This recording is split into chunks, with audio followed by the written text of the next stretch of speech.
Industry Insider coming to you from BigSound 2012. We're here at Lime's Rooftop Bar and Hotel, brought to you by Jay Dillon. And joining me, Miss Harmony James. How are you? Very well, thank you. Thanks for joining me.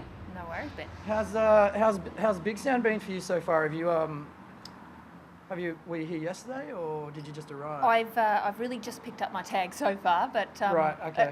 I'm just looking at the program, and I was here last year just having a look, and seriously, it's just a cool time to be a Queenslander for sure. It's like every one of these music conferences. It's super special because it's obviously in in Australia, and it's getting bigger and bigger every year. But you just can't go to everything on the schedule. That's how good it is. Absolutely, it's just packed, and artists clashing and speakers, and I think I got one in for the whole 3 days, and that was Steve Earle's Q&A this morning. Oh, nice. That was the only thing I'm going to be able to get to.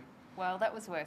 I did actually want to enter myself with a partner in tomorrow's or today's lunchtime beer pong tournament, but too busy. Unfortunately, I'm doing interviews, but I reckon priorities, boy. Priorities. Maybe next year we should partner up and get into the beer pong. I'll be very bad at it. You're very bad at it. All right.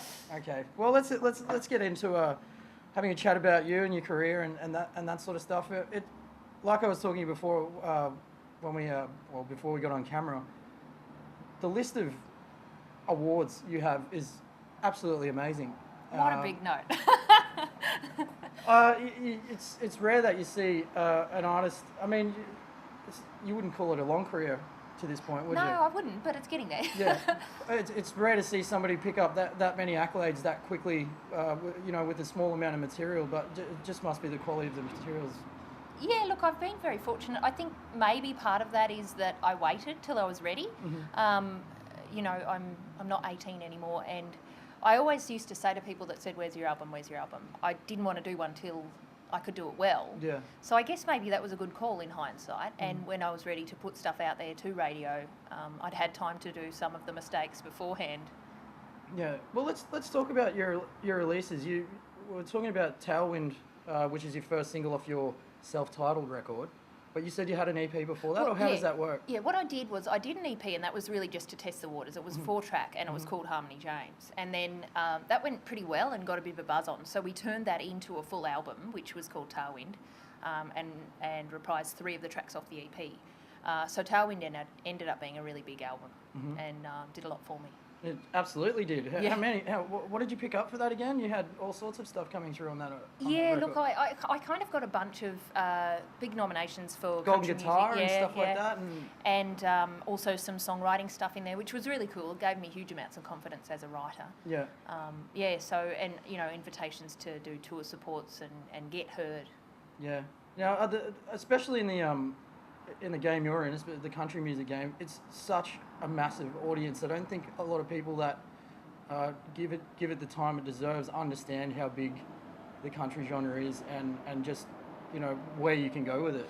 Yeah, I mean, especially if you go international, it's massive. But here, I think the toughest thing is there's such a core of people that are well established, and trying to muscle into that territory is big. Yeah. I would imagine the muscling in part of it as well would be being a good songwriter. You basically can't be. I'm going to just throw it out there. I would imagine you can't be successful in country if you're not a good songwriter, because you're storytellers. That's it. Yeah, essentially you've got to have something that you're doing better or fresher or more interesting than whoever's there at the moment. I have to say though, in country there's some really generous people, and they don't have this hog mentality. They're welcoming new talent, and they're helpful, and that's been great. Yeah. Now, what was the process of writing the EP and then building it into that first record? Can you take us through that? What you did there? Yeah, essentially, I kind of started to write songs when I was in my teens, and I didn't realise it was a thing then. It was just something I started to do. I was a diary keeper as a kid, and I liked music, and eventually it became songs. And I used to just kind of muck around at home and have folders full of this stuff, and occasionally sneak one out in front of whatever audience I had. And it wasn't until 2006 that I decided I really wanted to find out whether my songs were any good, because I had quite a bunch by then, and I was quite pleasantly surprised with how they were going over. So then I invested in, actually going into the studio and putting them down properly. Yeah. It paid off. Yeah, Absolutely. it did. And the best thing ever for me, I spent 3 years in the Territory in a tiny town called Tennant Creek. Yeah. Pretty isolated, not a lot to do, and I just sat in this big house on my own and just wrote so many songs, and that was very productive. Yeah. Yeah. That's what I wanted to get to next. You know, a lot of people write about, you know, tell stories, write about stuff, not necessarily have experienced it or been a part of it. But I mean, Steve Earle was talking about it today, about some of the stuff he's written in countries he's never experienced, but he'd like to go to, you know, later on in life. Your experience on a farm out back with, you know, what, mustering, cattle, rustling, whatever you call it, lassoing. I did get quoted as being a cattle rustler once, and I thought, geez, I could sue. That actually means I stole cattle. Yeah. No, it's no, you know what I mean. Yeah, totally. So tell us about that, because I find that very interesting. And it's just was that between records or before records, or where does that fit in the timeline? Yeah, essentially, I've always had this conflict between the cows or the music. I know, isn't that ridiculous? Yeah. But see, when I was a kid, I always wanted to be a cowboy or whatever a girl can do. And so I went bush after I finished school and did, you know, the mustering and all that sort of stuff, and was just sort of, you know, out there writing songs and listening to music and loving it, but not a public figure.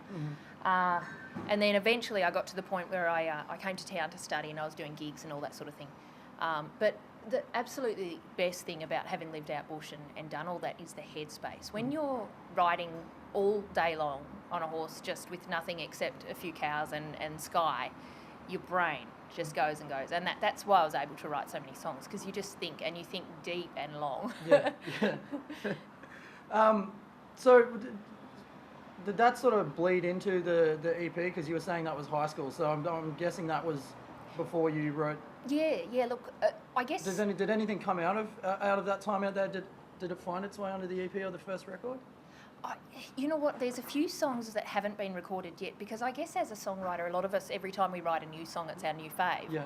And I've kind of, you know, forgotten these things, and every now and then I pull out the demos and I go, actually, I think that's not too bad. Yeah. So I think somewhere along the lines there'll be an album that actually draws on, you know, 19 and 20 and whatever was going on then. Yeah. But not a lot of it has. Certainly experiences have. I find that I write several incarnations of a song before it becomes the song, and I didn't even realise I was doing that. I was just trying to say something, and I finally found a way to say it. Yeah, fair enough. Okay, let's move into the second record, which was just released in January. Well, that is the second record, right? Yeah. In January 2012. Yes. Handfuls of Sky. Well done. And that you've picked up a Q Music Award for one of the tracks of Precious Little. Precious Hands? Little. Oh, well, Precious Little, yeah. Well, it was actually funny because Precious Little's actually off Tailwind. So it was really weird that I had a So you get an award from a previous record. Yeah. I don't know how that works, hey, but look, hey, I'll take one. Don't question it. It's on the mantelpiece. There it is. Up there with everything else you've got. You got more trophies than the Wallabies. It's unbelievable. I was actually embarrassed. I just moved and I was like, oh, what am I going to do with these things? Yeah. That's embarrassing. Yeah. Nice embarrassing. Yeah, no, it's a good problem to have. Yeah. I'm sure they can hold all sorts of stuff. They look good in the kitchen. Yeah. Let's talk about the record Handfuls of Sky. How was that written? Where did you start the process on that? I tell people I see that as a transition record because when I was writing Tailwind, I was in the bush. That's who I was. I was that cowgirl. I rode horses and I did all that stuff. But then when I realised that music was really starting to look promising, I had to make the decision to move to the city.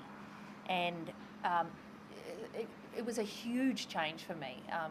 You know, I just had to completely change everything about my life to make that work.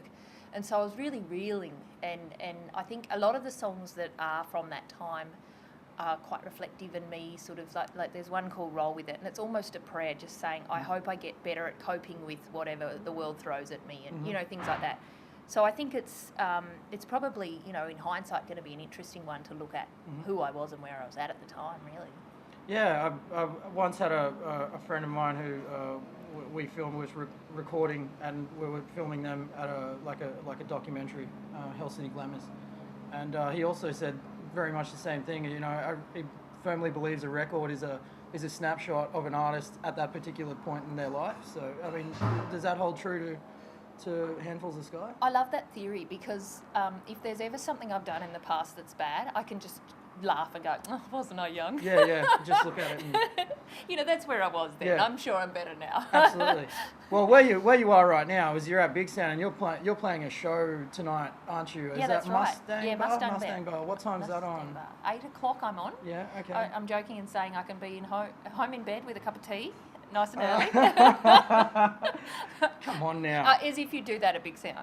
Come on. Country is one- artist at a bar called Mustang Bar I and know, you're how at apt, BigSound. how apt. How Beautiful. are you ever going to get out of here without somebody trying to pour alcohol down your throat? And there's actually some acts I really have to see. Yeah. So, Who are you looking forward to seeing? Oh, later? look, to be honest, one of the other girls on the bill, a bit higher up from me tonight, Catherine Britt, has just released a new record, and there's one song on her new record that I just love. Like, it's very meaningful, it's very gritty, and I'm hoping she plays that live. Okay. And I just love, you know, going out to this sort of place and seeing all those genres I'm not exposed to as much. And I think you really appreciate that music a lot more live, so you can enjoy almost anything live. Yeah, no, I think it's going to be a big night tonight. There's a lot of artists to go check out. So, Sure. we'll definitely come along and have a look at yourself because we've got a few acts to see at the Mustang Bar later on this evening too. Now, you've got 2 supports coming up, I believe. Yes, Yeah. with Tim Friedman. Yeah, that's Did I read cool, correctly isn't in it? November? Yes. One in Newcastle And one in Sydney. and one in Sydney. Yeah. Yeah, All right. yeah. Well, what I'll do is everybody, if you want any more information on Harmony, you can go to harmonyjames.com. Beautiful. Send everybody there. And you can check out those dates if you're in the area. Go and say hi. Go to the show. Do it. Bring your no, I won't say. I was going to say bring your lasso or something. No, that's all right. I'm sorry. I couldn't help myself. It's I find it never know. amazing. Can you? But I had one of these shirts on yesterday. Actually, we should swap. I'm rocking the double denim. Yeah, I was thinking about it today, but I can't quite pull it off. I don't know if I can. I'm just a presenter, not a country star. So I'm sure you'll be able to get away with it. That's all right. Well, thank you very much for joining us here. Harmony James here at Big Sound 2012 for Industry Insider. We're on the rooftop of Limes Hotel and Bar. Brought to you by Jay Dillon. We'll talk to you soon. Thanks, Harmony.